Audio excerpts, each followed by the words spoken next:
Telangana elections అయిపోయినాయి. ఇప్పుడు Andhra election start అయినాయి వేడివేడిగా. 2024 ఆంధ్రాలో ఎవరు సీఎం అయితే బాగుంటుందండి? 100% ఏపీ బాగుండాలన్నా, ముందు తరాలకు వచ్చే జనరేషన్ బాగుండాలంటే కంపల్సరీ సిబిఎన్ రావాలి. సిబిఎన్ రాలేదనుకో ఏపీ, బీహార్, రాజస్థాన్ వాళ్ళకంటే ఘోరంగా పడిపోతుంది. ఇది మాత్రం గ్యారంటీ. నేను బాండ్ పేపర్ రాసిమని కూడా రాసిస్తాను. ఇప్పుడు జగన్ గారి పరిపాలన ఏం బాగాలేదు. జగన్ గారి పరిపాలన అంటే ఇప్పుడు మనము పరిపాలన ఎట్లా ఉండాలంటే వచ్చే జనరేషన్స్కి, రాబోయే తరాలకు యూజ్ అయ్యేటట్టు ఉండాలి. కానీ ఇప్పుడు ఉన్నోళ్ళు తినేసి తాగేసి పడుకొని అది ఏదో చనిపోయిన వెళ్ళిపోయేటట్టు ఉండకూడదు. పరిపాలన అంటే ఇట్ ఈస్ యూస్ఫుల్ ఫర్ మన వచ్చే జనరేషన్స్కి, రాబోయే తరాలకి కూడా అది ఉపయోగపడేటట్టు దాన్ని డెవలప్మెంట్ చేయాలి. ఇప్పుడు జగన్ చేస్తున్నాడు ఆ నవరత్నాలని, అమ్మ ఒడి అని ఏవేవో స్కీమ్స్ ఇచ్చి ఉట్టిగా డబ్బులు పంచుతున్నాడు తప్ప దాన్ని ఇంకా ఇన్వెస్ట్మెంట్ సోర్స్ అనేది క్రియేట్ చేయలేకపోతున్నాడు. ఉట్టిగా పనిచేయడం, అప్పు తెచ్చి పనిచేయడం తప్ప ఇట్లా చేయాలి, ఇన్వెస్ట్మెంట్ పెట్టాలి, ఇక్కడ ఒక పరిశ్రమ వస్తే ఎంతో మంది ఎంప్లాయ్మెంట్ దొరుకుతుంది. ఇప్పుడు చాలా మంది ఫ్రమ్ ఆంధ్రప్రదేశ్ ఇక్కడ హైదరాబాద్ లో వచ్చి ఉంటున్నారు. పేరెంట్స్ ని వదిలేసి ఎక్కడి నుంచో వచ్చి ఇక్కడ హైదరాబాద్ లో ఉండి వాళ్ళు సాఫ్ట్వేర్ జాబ్ చేసుకుంటూ బతుకుతున్నారు. వాళ్ళు అక్కడ నుండి ఇంత దూరం రావాల్సిన అవసరం ఏముంది? మీ దగ్గర అక్కడ పరిశ్రమలు కానీ అటువంటి ఇన్వెస్ట్మెంట్లు పెడితే అక్కడే వాళ్ళు చేసుకుంటారు కదా. ఇంత దూరం ఇక్కడ హైదరాబాద్ వచ్చి చేయాల్సిన అవసరం ఏముంది చెప్పండి? అక్కడ లేకనే కదా, అక్కడ సోర్స్ లేక అక్కడ ఏం దొరకక ఇక్కడ వచ్చి వాళ్ళు చేస్తున్నారు కదా. సో అటువంటి ఇక్కడ రాజకీయం అనేది ఇన్వెస్ట్మెంట్ పెట్టడం మీద దృష్టి పెట్టాలి. కంపెనీస్ ఉన్నాయి, ఎంఎన్సీస్, మల్టీనేషనల్ కంపెనీస్ బాగున్నాయి. ఆ కంపెనీస్ అన్నింటినీ అట్రాక్ట్ చేసి అక్కడ పెట్టుబడులు, పరిశ్రమలు స్థాపిస్తే అక్కడ ఉన్న యువతలకు చాలా మందికి ఉద్యోగాలు దొరుకుతాయి కదా. వాళ్ళు ఇక్కడ ఎంత దూరం రారు కదా. ఎవరికైనా సొంత ఊర్లో, పుట్టిన ఊర్లో ఉద్యోగం చేయాలని ఉంటుంది. ఆడ కన్న తల్లిని, అమ్మ నాన్నని వదిలేసి ఇక్కడికి వచ్చి ఆ రూమ్ రెంటులు కట్టుకుంటా, హాస్టల్ ఫీజులు కట్టుకుంటా వాళ్ళు 10,000కో, 15,000కో, 20,000కో ఎంతో కష్టపడకుండా జాబులు చేస్తున్నారు. అదే అక్కడ ఉంటే వాళ్ళ ఊర్లో అమ్మ నాన్న దగ్గర ఉన్నట్టు ఉంటుంది, వాళ్ళు జాబ్ చేసుకున్నట్టు ఉంటుంది, వాళ్ళకు ఉపాధి దొరుకుతుంది, సోర్స్ దొరుకుతుంది, వాళ్ళు హ్యాపీగా ఉంటారు కదా. అంత ఇక్కడ వరకు రావాల్సిన అవసరం ఏమని చెప్పండి? అక్కడ వాళ్ళు ఇన్వెస్ట్మెంట్ క్రియేట్ చేయలేకపోతారు. ఫస్ట్ ఆఫ్ ఆల్ అక్కడ గవర్నమెంట్ ఫ్లాప్ అయింది దీని విషయంలో. ఏదో డబ్బులు ఉంది పనిచేస్తున్నాం అనేది కాదు, ఎవరైనా ఇస్తారబ్బా, వచ్చే తరాలకు యూజ్ అయ్యేటట్టు చేయాలనేది మా ఉద్దేశం. ఇప్పుడు ఇక్కడ తెలంగాణ గవర్నమెంట్ ఉంది, ఎంతో మంచి చేసింది. అయినా కానీ ఇక్కడ గవర్నమెంట్ జాబ్స్ ఇవ్వట్లేదని చెప్పేసి గవర్నమెంట్ కాంగ్రెస్ గవర్నమెంట్ ని గెలిపించారు. సో అక్కడ కూడా ఏదో ఇస్తున్నాం కదా మేము 10,000, 20,000 అది ఆ ఓట్లతో, సింపతి ఓట్లతో గెలుస్తాం అనుకుంటున్నారు. కానీ మ్యాక్సిమం అయితే గెలిచే ఛాన్సెస్ లేదు. మ్యాక్సిమం ఆడ సిబిఎన్ వచ్చే ఛాన్సెస్ ఉంది. సిబిఎన్ని కావాలని కేసులలో ఇరికించారనేది కూడా ఇప్పటి వరకు చాలా వరకు ప్రజల్లో సానుభూతి అయితే వెళ్ళింది. ఇంకా అక్కడ నాకు చాలా నవ్వు అనిపిస్తుంది బ్రో. అక్కడ ఉన్న మినిస్టర్స్ అసలు వాళ్ళు పరిపాలన చేయడానికి ఉన్నారా, లేకపోతే ప్రతి ఒక్క చిన్నదానికి రియాక్ట్ అవ్వడానికి ఉన్నారా నాకైతే అర్థమవుతుంది. ఈ అంబాటి రాంబాబు కానీ, రోజా కానీ ప్రతి చిన్నదానికి రియాక్ట్ అవుతారు. ఏమున్నా కానీ అపోజిషన్స్ వాళ్ళు చిన్న మాట్లాడితే direct next minute press meet పెట్టి వాళ్ళకి కౌంటర్ ఇస్తారు. అవసరం ఏముంది అపోజిషన్ ఉన్నవాడిని ప్రశ్నించడానికి? మీరు గవర్నమెంట్ రూల్ చేస్తున్నారు కాబట్టి మీరు కంపల్సరీ దాన్ని ప్రజలకు అందేటట్టు చేయాలి. వాళ్ళు అడిగిన క్వశ్చన్స్కి మీరు చేసిన అభివృద్ధితో సమాధానం చెప్పాలి. ఇప్పుడు ప్రతిసారి పవన్ 4 పెళ్లిళ్ళు 5 పెళ్లిళ్ళు అనే ఒక వర్డ్ తప్ప వేరే విషయం వాళ్ళు చెప్పలేకపోతున్నారు. పవన్ కళ్యాణ్ గారికి చాలా అంటే చాలా డబ్బులు వస్తాయి సినిమా పరంగా. ఒక్క సినిమాకి 50 నుండి 60 కోట్లు తీసుకుంటున్నారు. ఆయన డబ్బుతో అవసరం లేదు. ఆయన రాజకీయం చేయాల్సిన అవసరం ఏమని చెప్పండి? అసలు ప్రజలకు ఏదో ఒకటి చేయాలనే కదా, ప్రజలకు ఏదో చేద్దాం, ప్రజలకు ఏదో ముందు తర వాళ్ళు చూపిద్దామనే కదా ఆయన పాలిటిక్స్లో వచ్చింది. అటువంటిది ఆయనకు డబ్బులు అవసరం ఉంటే ఇట్లా సినిమాలో సంపాదించి హ్యాపీగా లైఫ్ ఎంజాయ్ చేయొచ్చు, సూపర్గా ఉండొచ్చు. రాజకీయాల్లో వచ్చి 10 మంది మాటలు పడి, 10 మంది తిట్లు పడి, వాళ్ళతోటి వీళ్ళతో అడ్డమైన వాళ్ళతో మాటలు పడాల్సిన అవసరం ఏముంది ఆయనకు? ఆయన సార్ డ్యామ్ ఉన్న వ్యక్తి, అవునా కదా? ప్రజలకు ఏదో చేద్దాం, ఏదో చేయాలి అనేది ఒక సంకల్పంతో అతను రాజకీయంలో వచ్చిండు. ప్రజలు దాన్ని ఆలోచించి అతనికి సపోర్ట్గా ఉండి అతన్ని గెలిపిస్తే అతను ఏదో ఒకటి చేస్తాడు కదా. అది ఆలోచించాడు కదా, ఏదో ఇస్తున్నారు కదా అని చెప్పేసి ఇప్పుడు ఇచ్చే ప్రతి ఒక్క సీన్ తాత్కాలికంగా. ఇప్పుడు మీరు చూసినట్టయితే ఆంధ్రప్రదేశ్ మీద చాలా అప్పులు ఉంది. ఆ అప్పులు ఎక్కడెక్కడ నుండో తెచ్చి వాళ్ళకి పంచుతున్నారు. అది వాళ్ళకి తెలుస్తలేదు. అక్కడ ఇన్వెస్ట్మెంట్ క్రియేట్ చేయండి మీరు. ఫస్ట్ ఆఫ్ ఆల్ ఇన్వెస్ట్మెంట్, సంపద అనేది క్రియేట్ అయితే అది డెవలప్మెంట్ అంటారు తప్ప ఏదో నేను పంచుతున్నాం అది లేదంటే అది డెవలప్మెంట్ కాదనేది మా ఉద్దేశం. మేము చూస్తున్నాం ఇప్పటివరకు చాలా వరకు అక్కడికి ఇక్కడికి చాలా డిఫరెన్స్. ఇప్పుడు 10 ఏళ్లలో మనం డివైడ్ అయిపోయి, ఆంధ్ర తెలంగాణ డివైడ్ అయిపోయి 10 years అయిపోయింది. 10 yearsలో ఇక్కడ జరిగిన డెవలప్మెంట్ అక్కడ జరగలేదు, అవునా కదా? ఓకే, ఏదో స్కీమ్లు పంచడం తప్ప వాళ్ళు ఇక్కడ పరిశ్రమలు ఇక్కడ తెచ్చినాం, ఇది కట్టినాం, ఇది డెవలప్మెంట్ చేసినాం అనేది అయితే అక్కడ ఏం లేదు. ఇప్పుడు చూసినట్టయితే అక్కడ రిషికొండ అసలు క్యాపిటలే లేదు అక్కడ చెప్పాలంటే. మేబీ చంద్రబాబు ఉండి ఇప్పటికీ నాకు తెలిసి అమరావతి ఒక రేంజ్లో వెళ్ళిపోతుండే, హైదరాబాద్ని కూడా సైడ్ కొడుతుంది. అయితే తెలంగాణగా నేను చెప్తున్నా అది కరాకండి. ఎందుకంటే చంద్రబాబు విజన్ ఉన్న లీడరు, ఎప్పటి నుండో పాలిటిక్స్ చేస్తున్నాడు, ఆయనకు మంచి పరిపాలన చేసే శక్తి ఉంది, మంచి వ్యక్తి. అతని గెలిపించి ఉంటే మేబీ ఇప్పుడు ఒక రేంజ్లో వెళ్ళిపోతుండే అనేది నాకు ఒక స్ట్రాంగ్ కాన్ఫిడెంట్ ఉండే. మేబీ వాళ్ళు గెలిపించలేకపోయారు. ఇప్పుడు వాళ్ళకు రాజధాని చెప్పుకోలేకుండా అయిపోయింది. 3 రాజధానులు అనుకుంటా. వాళ్ళు విశాఖపట్నంలో రాజధాని ఒకటి అంటున్నారు, కర్నూలులో జ్యుడిషియల్ అంటున్నారు, మళ్ళీ విజయవాడలో ఒకటి అంటున్నారు. అట్లా 3 దగ్గర 3 పెట్టి అభివృద్ధి చేయాలనే కాన్సెప్ట్ ఓకే.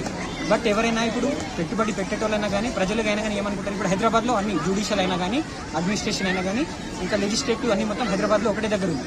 ఆ విధంగా ఏముంది, ప్రజలు అందరు ఏదైనా ఎక్కడ నుండి వేరే వేరే జిల్లాల నుండి వచ్చినా కానీ అక్కడ వాళ్ళకి కన్వీనియంట్గా ఉంటుంది, ఒకే దగ్గర వెళ్ళడం, అక్కడ నుండి పని నుండి చేసుకోవడము అట్లా. ఇప్పుడు పెట్టుబడి పెట్టేటోళ్ళకి కూడా ఇక్కడ నుండి ప్రజలు వస్తారు అది అని చెప్పేసి ఆలోచించి అన్ని ఇక్కడ సోర్సెస్ ఉన్నాయి, వాళ్ళు ఇన్వెస్ట్మెంట్ పెడతారు, పెట్టుబడికి పెడతారు. అది అక్కడ లేదు, వాళ్ళకి క్యాపిటలే లేదు కాబట్టి వాళ్ళు డైలమాలో ఉన్నారు. ఎవరైనా ఇప్పుడు రాజధాని నుండి ఎక్కడ నుండో ప్రజలు వస్తారు, వాళ్ళు ఇప్పుడు అక్కడ క్యాపిటల్ లేకపోవడం వల్ల ఇన్వెస్ట్మెంట్ కూడా ఏమైతే ఆలోచిస్తున్నారంటే మేబీ సడన్ గా గవర్నమెంట్ పడిపోతే 3 రాజధానులు ఉంటుంది, ఎక్కడ పెట్టాలో వాళ్ళకి ఆలోచన లేదు. ఫస్ట్ ఆఫ్ ఆల్ ఇప్పుడు విశాఖలో పెడితే మళ్ళీ వీడు చంద్రబాబు వచ్చిన తర్వాత అమరావతి అని క్యాపిటల్ చేస్తే వాళ్ళకి ఇబ్బంది అవుతుంది. అట్లా అని చెప్పేసి వాళ్ళ సోర్స్తో వాళ్ళు పెట్టలేకపోతున్నారు. వాళ్ళు ఇప్పటి నుండి ఏదో క్యాపిటల్ అని చెప్పేసి పర్టికులర్గా మెన్షన్ చేసి ఉంటే ఇప్పటికీ ఆంధ్రప్రదేశ్ అనేది డెవలప్మెంట్ అయ్యి ఉండే, ఎక్కడ ఎన్నో సోర్స్ ఇన్వెస్ట్మెంట్లు కానీ ఎంఎన్సీస్ కానీ వచ్చి అక్కడున్న యువతలకు చాలా పరంగా ఉపాధి దొరుకుతున్నది నా ఉద్దేశం. నాకు తెలిసి అక్కడున్న 70 to 80% ఆఫ్ యువత హైదరాబాద్లో ఉన్నారు. ఇప్పుడు ఫార్మా కంపెనీల్లో కానీ ఐటీ కంపెనీల్లో కానీ ఏ ఒక్క జాబ్లలో కానీ 70 to 80% ఆఫ్ ఆంధ్ర యువతకి ఇక్కడ వచ్చి జాబ్ చేస్తున్నారు.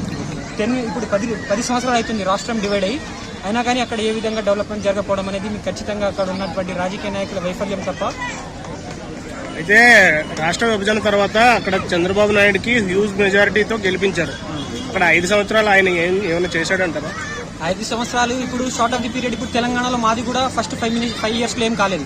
ఆయన 2 years సైన్స్ ఇచ్చాం కాబట్టి ఆయన 9 yearsలో కోవిడ్ వచ్చినా అది డిమానిటైజేషన్ ఏదైనా కానీ అధిగమించి దాన్ని తట్టుకొని నిలబడి ఇప్పుడు డెవలప్మెంట్ చేశాడు. అదే 5 years ఆఫ్ షార్ట్ పీరియడ్లో ఏది కాదు, ఆయన ప్రణాళిక పెట్టుకున్నాడు. ఇప్పుడు కొన్ని ఉంటాయి, ఇప్పుడు ఏదైనా మనం అనుకోవాలంటే విత్ ఇన్ షార్ట్ పీరియడ్లో అయిపోదు, దానికి చాలా పర్మిషన్ కావాలి, సెంట్రల్ గవర్నమెంట్ పర్మిషన్ కావాలి, ఎన్వైరన్మెంట్ పర్మిషన్ కావాలి, అలా చాలా పర్మిషన్స్ దొరికి అవి దాన్ని స్టార్ట్ చేయడం అనేది చాలా లాంగ్ ప్రాసెస్ అన్నట్టు. ఆ 5 periods షార్ట్ పీరియడ్లో అయిపోవడం అనేది ఇట్స్ నాట్. ఇప్పుడు అమరావతి అతను చేశాడు, ఎంతో మంది రైతుల దగ్గర నుంచి ల్యాండ్ కలెక్ట్ చేసి మీకు ఇది సోర్సెస్ చూపించి ల్యాండ్ కలెక్ట్ చేసి అక్కడ స్టార్ట్ చేసిన ఉద్యమంలోనే అప్పటికి 5 years పీరియడ్ అయిపోయింది, గవర్నమెంట్ పడిపోయింది, ఇంకా వైసీపీ వచ్చింది, అమరావతిని మర్చిపోయి దాన్ని పక్కన పడేసి ఇంకా 2014లో అంత మెజారిటీ ఇచ్చిన ప్రజలు 19లో అంత డిజాస్టర్ చేశారంటే ప్రజలతో తప్పు అంటారా, లేకపోతే చంద్రబాబు నాయుడు గారు చేసిన పనుల్లో మిస్టేక్ అంటారా?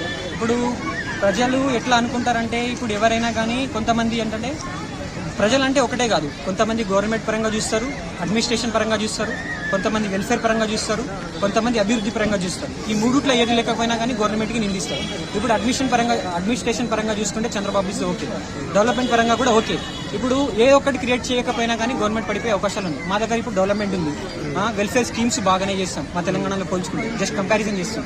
అన్నీ చేసినా కానీ జస్ట్ గవర్నమెంట్ జాబ్ ఇవ్వాలనే ఒక్క రీజన్తో, ఆ పేపర్ లీకేజ్ అనే ఒక్క రీజన్తో ఇంత పెద్ద నాయకుడు, ఎంతో మంచి విజన్ ఉన్న నాయకుడిని గెలిపించలేకపోయారు. తెలంగాణ ప్రజలు పడిపోయారు, జస్ట్ ఒక గవర్నమెంట్ జాబే లేదు. సో అక్కడ కూడా మేబీ ఏదో ఒక రీజన్ వల్ల మేబీ ఓడిపోయి ఉండొచ్చు అనేది నా అభిప్రాయం. సో అన్ని పరంగా చూసుకోవడం అనేది ఆ షార్ట్ పీరియడ్లో కాదు, ఇంకొక ఛాన్స్ ఇచ్చి ఉంటే చంద్రబాబు ఏంటో ప్రూవ్ చేసుకునేట్టు అనేది నా గట్టి నమ్మకం. ఎందుకంటే అప్పట్లో చంద్రబాబు గెలిచాడు కాబట్టి హైదరాబాద్లో హైటెక్ సిటీ అవి ఇవి ఆయన చేసుకున్నాడని అన్నాడు కాబట్టి మేబీ చేసి ఎంతవరకు అతను అభివృద్ధి చేశాడు హైదరాబాద్లో, అప్పుడు ఉమ్మడి ఆంధ్రప్రదేశ్ ఉన్నప్పుడు ఎంతవరకు అభివృద్ధి చేశాడు. ఇప్పుడు హైదరాబాద్ ఎట్లా ఉన్నా అంటే 1 of the reason చంద్రబాబు అనే చెప్పొచ్చు. సో అక్కడ కూడా ఇంకో ఛాన్స్ ఇచ్చి ఉంటే మేబీ తను ఏంటో ప్రూవ్ చేసుకునేవాడు అనేది నా ఉద్దేశం.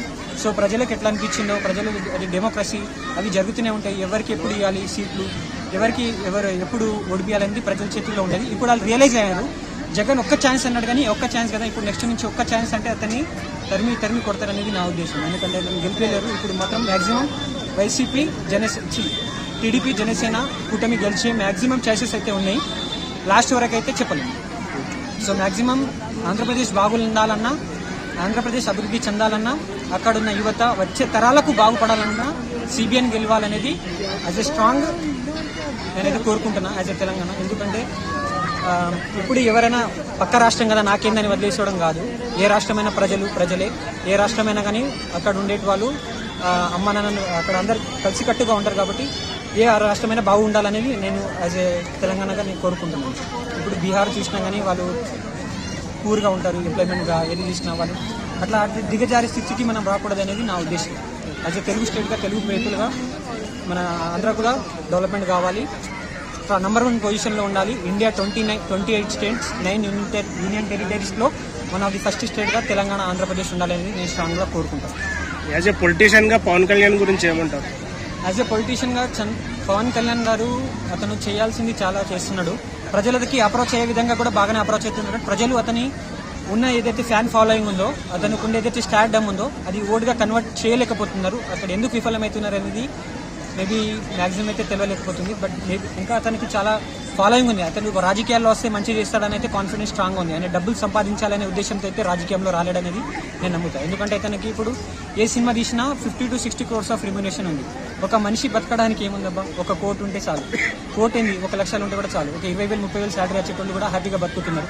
అటువంటిది ఒక సినిమా తీస్తే 50 కోట్లు అంటే అతను హ్యాపీగా బతకచ్చు. అయినా కూడా ఏదో చేయాలి, ప్రజలకు ఏదో సాధించాలి, డబ్బులు శాశ్వతం కాదు, మనుషులకు పేరు శాశ్వతం అనే ఒక కాన్ఫిడెంట్తో ప్రజలకు ఏదో చేయాలనే ఉద్దేశంతో అతను రాజకీయంలో వచ్చిండు. ప్రజలు దాన్ని అర్థం చేసుకొని అతన్ని గెలిపించి వాళ్ళు అతని పొలిటికల్ నాలెడ్జ్ని యూజ్ చేసుకుంటారనేది నేను కోరుకుంటాను. పవన్ కళ్యాణ్ స్పీచ్ల్లో మీకు ఏమైనా అనిపించిందా? పవన్ కళ్యాణ్ స్పీచ్లో అతను మాట్లాడేదైతే క్రోధంతో ఆవేశంగా మాట్లాడతాడు. ఆవేశంలో పాయింట్ ఉంది, అతను మాట్లాడే ఆవేశంలో పాయింట్ ఉంది. అతను మంచి చేయాలి, ఏదో ప్రజలకు ముందు తీసుకురావాలనే స్ట్రాంగ్ ఉద్దేశం ఉంది.